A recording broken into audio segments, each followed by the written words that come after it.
जय जय शङ्कर हर हर शङ्कर जय जय शङ्कर हर हर शङ्कर जय जय शङ्कर हर हर शङ्कर जय जय शङ्कर அத்வைதம் தெய்வத்தின் குரல் 6ஆம் பாகம்.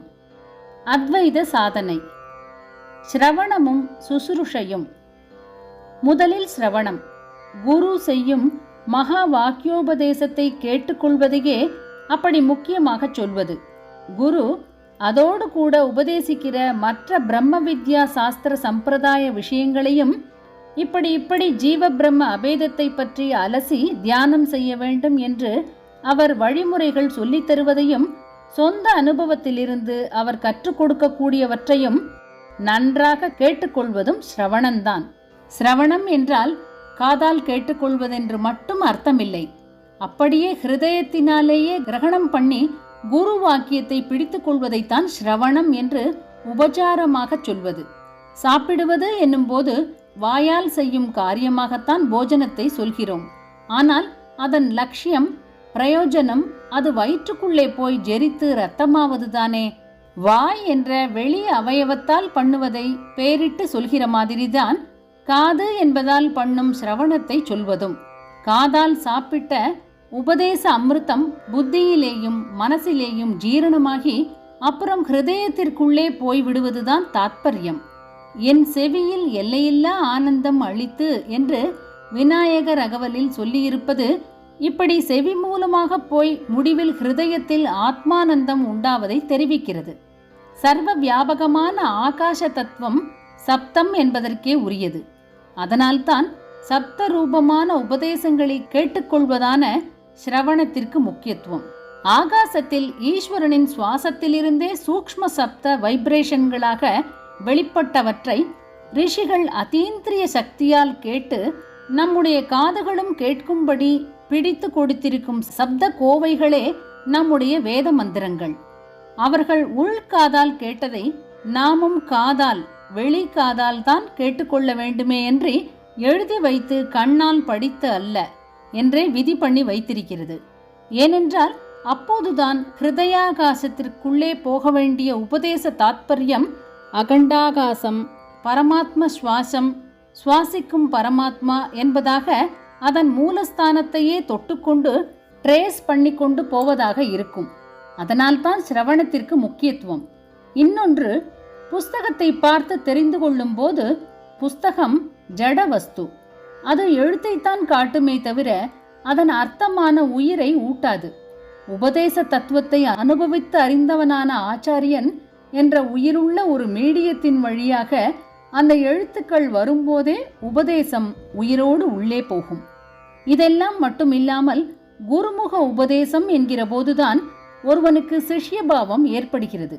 அதன் வினயமும் நைச்சியமும் அகங்கார நசிப்புக்கு ரொம்பவும் அவசியமாகும். கஷ்டமான ஞானயோக சாதனையாக்கும் நாம் பண்ணுகிறோம் என்பதாலேயே தலை தூக்கக்கூடிய தலைகணத்தை தலையிலே போட்டு அடக்குவதற்கு குரு என்று ஒரு அனுபவியை காட்டி அவருக்கு இவனை சுசுருஷை பண்ண வைப்பதே உபாயமாக இருக்கிறது. சுசுருஷை என்று சொன்னேன். சிஸ்ருஷை என்று தப்பாக சொல்கிறார்களே அது. ரூட்படி அர்த்தம் சொன்னால் சுஸ்ரூஷா என்பதே சிரவணம் சம்பந்தப்பட்டதுதான். ஸ்ரூ என்ற தாதுவுக்கு கேட்பது என்று அர்த்தம். அதை வைத்தே சிரவணம் சுஸ்ருஷா என்ற 2 வார்த்தையும் உண்டாயிருப்பது. சுஸ்ருஷா என்பதற்கு நேர் அர்த்தம் கேட்க விரும்புவது என்பதே ஆகும். கேட்க விரும்புவது என்பதன் அர்த்தம் குரு சம்பந்தப்படும் போது கேட்டுக்கொண்டபடி நடக்க விரும்புவது என்று நீளுகிறது. வெறுமே கேட்டுக்கொண்டு விட்டு விடுவதில்லை அது. கேட்டுக்கொள்ளும் விஷயம் பிடிக்கவில்லை என்று தள்ளுவதோ பிடித்திருந்தாலும் பேஷ் என்று சொல்லிவிட்டு அதோடு விடுவதோ இல்லை. பிடிச்சிருக்கு பிடிக்கலை என்பதற்கே இடமில்லாமல் என்ன கேட்டுக்கொள்கிறோமோ அதை அனுஷ்டித்தே காட்ட வேண்டும். ஆகையால் கேட்டுக்கொள்ள போகும் விஷயம் என்னவானாலும் அதை நடத்தியே காட்ட விரும்புவது என்பதாக சுஸ்ருஷைக்கு அர்த்தம் ஒரே நீளமாக நீண்டு போகிறது. சொன்னதை கேளு என்கிறோம், சொன்ன பேச்சை கேட்கிறது கிடையாது என்று திட்டுகிறோம். இங்கே எல்லாம் கேட்கிறது என்றால் கேட்டபடி நடப்பது என்றுதானே அர்த்தம். அந்த மாதிரி கேட்டபடி நடப்பதற்காகவே கேட்டுக்கொள்ள விரும்புவதுதான் சுஷ்ரூஷை. சொன்ன பேச்சை கேட்பதற்கு ரொம்பவும் பணிவு குணம் வேண்டும். பணிவு குணம் வந்துவிட்டால் யாரிடம் பணிகிறோமோ அவருக்கு தொண்டு செய்ய வேண்டும் என்று தன்னியல்பாக ஆசை ஏற்பட்டுவிடும். அதாவது பணிவு உண்டானால் பணிவிடை செய்ய வேண்டும் என்று தோன்றிவிடும். அந்த பணிவிடையேதான் உலக வழக்கில் சுசுரூஷை என்று ஆகிவிட்டது. குரு கிட்டே போ, தடால்னு விழு, நன்னா கேட்டுக்கோ, தொண்டு பண்ணு, பண்ணி அவரிடமிருந்து ஞானோபதேசம் பெறு.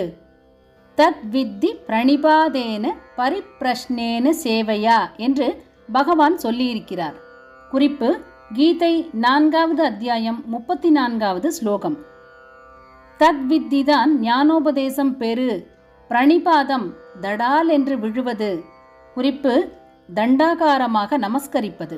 பாதம் விழுவது, நிபாதம் நன்றாக விழுவது, பிரணிபாதம் ரொம்ப நன்றாக ஒரே விழலாக சரணாகதி என்று விழுவது, பரிப்பிரஷ்னேன நன்றாக கேட்டுக்கொள்வது, விஷயத்தை துருவி துருவி கேட்டு தெரிந்து கொள்வது, அதுதான் சுஷ்ரூஷை.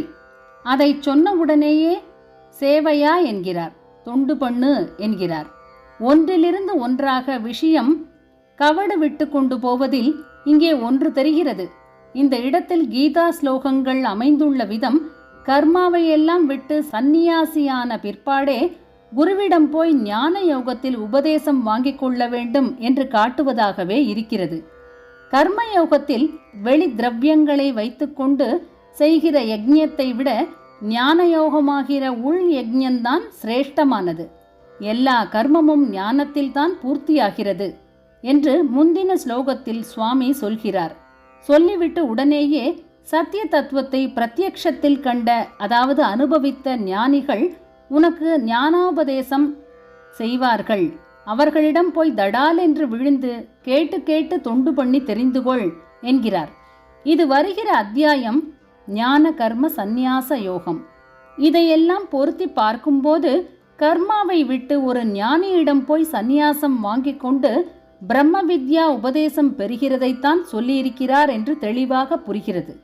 காதால் கேட்டுக்கொள்வதை கீழ்ப்படிதலுடன் நடத்தி காட்டுவதற்காகவே சிரவணம் செய்வதான சுஷ்ரூஷை, இதன் இணைப்பிரியாத அங்கமாக உண்டாகும் பணிவு, அதிலிருந்து உண்டாகும் பணிவிடை பணி என்று முறையாக தொடர்ந்து கொண்டு போகிறது.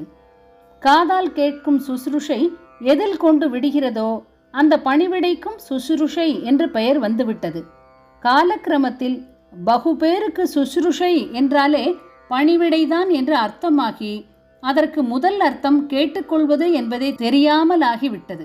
மெய்வருந்தி ஒரு சிஷ்யன் செய்கிற எந்த பணிவிடை ரூபமான சுஷ்ரூஷையையும் விட தாம் கொடுக்கிற உபதேசத்தை அவன் அதற்கான கௌரவம் கொடுத்து பணிவுடன் அந்தரங்க சுத்தத்துடன் அந்தப்படியே பண்ணணும் என்ற தீர்மானத்துடன் கேட்டுக்கொள்வதான சுஷ்ரூஷையைத்தான் குரு பெரிதாக நினைத்து பிரீத்தி அடைவார். அவர் கொடுக்கிற ஆத்ம தனத்தை இவன் உரியபடி பிரயோஜனப்படுத்தி கொண்டு உயர்வு காண்பதை விட அவருடைய சுக சௌகரியங்களுக்காக இவன் செய்கிற எந்த தொண்டையும் பெரிசாக நினைக்க மாட்டார். அவரை பொறுத்த மட்டில் இவன் காதால் முறைப்படி கேட்டுக்கொள்கிற சுஷ்ரூஷையேதான் அவருக்காக இவன் செய்யக்கூடிய மிகப்பெரிய கைங்கரிய சுஷ்ரூஷையும் ஆகும். தமக்கு அவனால் பணிவிடை நடக்கணும் என்பதை விட தம்மை கருவியாக வைத்து வரும் உபதேசத்தால் அவன் உயரணும் என்பதையே அவர் விஷயமாக நினைப்பாராகையால் சிரவண சுஷ்ரூஷையே பெரிதாக கருதுவார். சிஷ்யனை பொறுத்த மட்டிலோ அவனுக்கு 2 தினசு சுஷ்ரூஷையும் சம பிராதான்யம், அதாவது ஒரே போன்ற முக்கியத்துவம் வாய்ந்தவையாய் இருக்கணும். உபதேசத்தையும் ஹிருதயபூர்வமாக கேட்டுக்கொண்டு காரியத்தில் நடத்தணும்.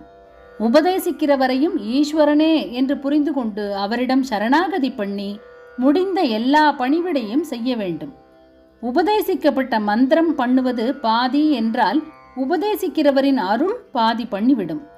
புஸ்தகத்திலிருந்து கற்றுக்கொண்டால் அப்போது இதற்கெல்லாம் இடம் ஏது? அனுபூதி பெற்ற குரு கிடைப்பாரா? குருவை அனுபவியாகத்தான் சாஸ்திரங்கள் காட்டுகின்றன. பிரம்மனிஷ்டம் என்று உபனிஷத்தில், தத்துவதர்ஷினக என்று கீதையில்.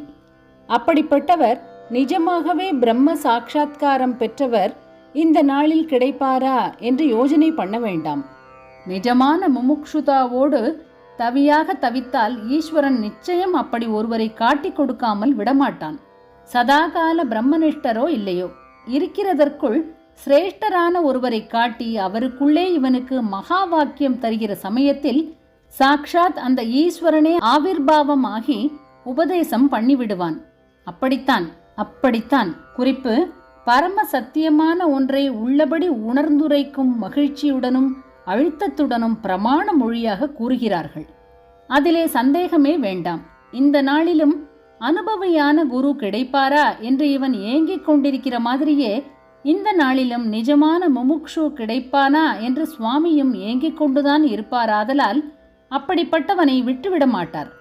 வெளியிலே ஸ்தூல ரூபத்திலே ஒரு மனுஷ குருவுக்குள்ளேதான் என்றில்லாமல் இவனுடைய அந்தராத்மாவிலேயே அவர் சூக்ஷ்ம குருவாக ஆவிர்பவித்தும் அனுகிரகிப்பதுண்டு. ஆனால் அதை நான் சொல்ல போனால் இந்த அடங்கா சட்டென்று வார்த்தையை மாற்றி அடக்கம் போதாத ஸ்வதந்திர யுகத்தில் குரு என்றே ஒரு ஆள் வேண்டாம். ஈஸ்வரன் தானே நேராக அப்படி நமக்குள்ளேயே அனுகிரகம் பண்ணிவிடுவான். சங்கராச்சாரியாரே சொல்லிவிட்டார் என்று ஆரம்பித்து விடக்கூடும். வெளி குரு இல்லாமல் உள்குருவாக அவனே வருவதென்பது அபூர்வத்திலும் அபூர்வம்.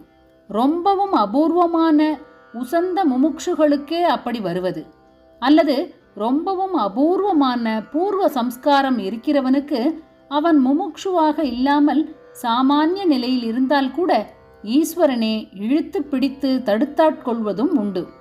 அதை ஜெனரல் ரூலாக்குவது அடியோடு பிசகு. ஜெய ஜெய சங்கர, ஹர ஹர சங்கர. மகா பெரியவா சரணம். जय जय शङ्कर हर हर शङ्कर, जय जय शङ्कर हर हर शङ्कर, जय जय शङ्कर.